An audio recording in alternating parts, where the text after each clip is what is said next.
નમસ્કાર મિત્રો, તારીખ છે આજે 20 માર્ચ 2026 ને વાર છે આજે શુક્રવાર। આજના વિડીયોની અંદર આપણે વાત કરવાના છે માવઠાની આગાહી ગુજરાતની અંદર કરવામાં આવી છે અને આજે ગુજરાતના કયા વિસ્તારોની અંદર વરસાદ પડશે તેની સંપૂર્ણ માહિતી આજના વિડીયોની અંદર મેળવીશું। તો મિત્રો, ગુજરાતમાં છેલ્લા 2 દિવસથી ભારે પવન ફૂંકાઈ રહ્યો છે, સાથે સાથે મિની વાવાઝોડું અને માવઠાની પણ આગાહી કરવામાં આવી છે। ગુજરાતમાં ઠેર ઠેકાણે માવઠાએ વિનાશ વેર્યો છે અને રાજ્યના કેટલાક 2 દિવસથી અચાનક મિની વાવાઝોડું અને કમોસમી વરસાદ પડતા ખેડૂતોની સાથે સામાન્ય લોકોને પણ નુકસાન પહોંચી રહ્યું છે।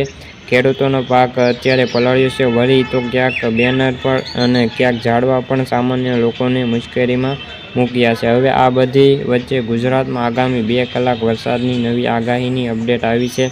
જે મુજબ આપણે વાત કરીએ તો ગુજરાતમાં છેલ્લા 2 દિવસથી ભારે પવન ફૂંકાઈ રહ્યો છે, સાથે મિની વાવાઝોડું અને માવઠાની પણ નુકસાનની આગાહી કરવામાં આવી છે। જો ખાસ કરીને હવામાન વિભાગ દ્વારા તાજા અપડેટ પ્રમાણે રાજ્યમાં આગામી 2 કલાકમાં ભારે વરસાદની આગાહી કરવામાં આવી છે। આગાહી પ્રમાણે ગુજરાતમાં ખાસ કરીને દક્ષિણ ગુજરાતમાં તાપી, વલસાડ, ડાંગમાં આગામી 2 કલાકમાં ભારે વરસાદની શક્યતાઓ છે। આ ઉપરાંત વલસાડ, દમણ, દાદરા નગર હવેલી અને આ વિસ્તારોની અંદર વરસાદની આગાહી છે।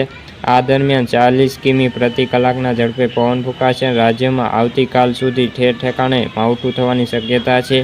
20 તારીખની વાત કરીએ તો 20 તારીખે કમોસમી વરસાદ ખાબકી શકે છે। હવામાન વિભાગે આવતીકાલે પણ ક્યાં ઓરેન્જ એલર્ટ અને યલો એલર્ટ આપ્યું છે, જેમાં હવામાન વિભાગના લેટેસ્ટ અપડેટ પ્રમાણે આજે કેટલાક વિસ્તારોમાં ભારે પવન ફૂંકાશે। હવામાન વિભાગના પ્રમાણે કચ્છ, મોરબી, સુરેન્દ્રનગર, બનાસકાંઠા કમોસમી વરસાદની આગાહી છે।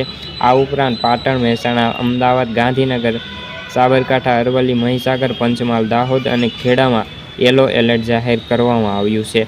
આ ઉપરાંત હવામાન વિભાગ દ્વારા વાતાવરણમાં પલટો, આજે કચ્છની અંદર ભારે પવન સાથે વરસાદી ઝાપટા આવ્યા હોય તેવી શક્યતાઓ છે। નખોત્રા, ભુજ, માનકુવા, માંડવા સહિતના વિસ્તારોની અંદર ભારે પવન સાથે વરસાદ વરસ્યો હતો અને પૂર્વ કચ્છના તેમજ પવન ફૂંકાયો હતો। ભચાઉ, રાપર, ગાંધીધામ અને ખેખરવાડામાં વરસાદ વરસ્યો હતો। પાટણ સવારથી જ જે મોસમ છે મિંજાઈ બદલ્યું છે અને ભારે પવન સાથે ધૂળની ડમરી સાથે વરસાદ વરસી રહ્યો છે।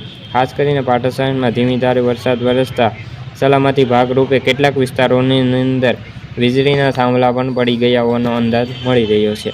તો મિત્રો, આ હતી વરસાદને લગતી આદિ માહિતી। વિડીયો ગમે તો વિડીયો લાઈક અને સબસ્ક્રાઈબ કરી દેજો। ફરી મળીશું બીજા વિડીયો સાથે, ત્યાં સુધી બધા મિત્રોને જય જવાન, જય કિસાન।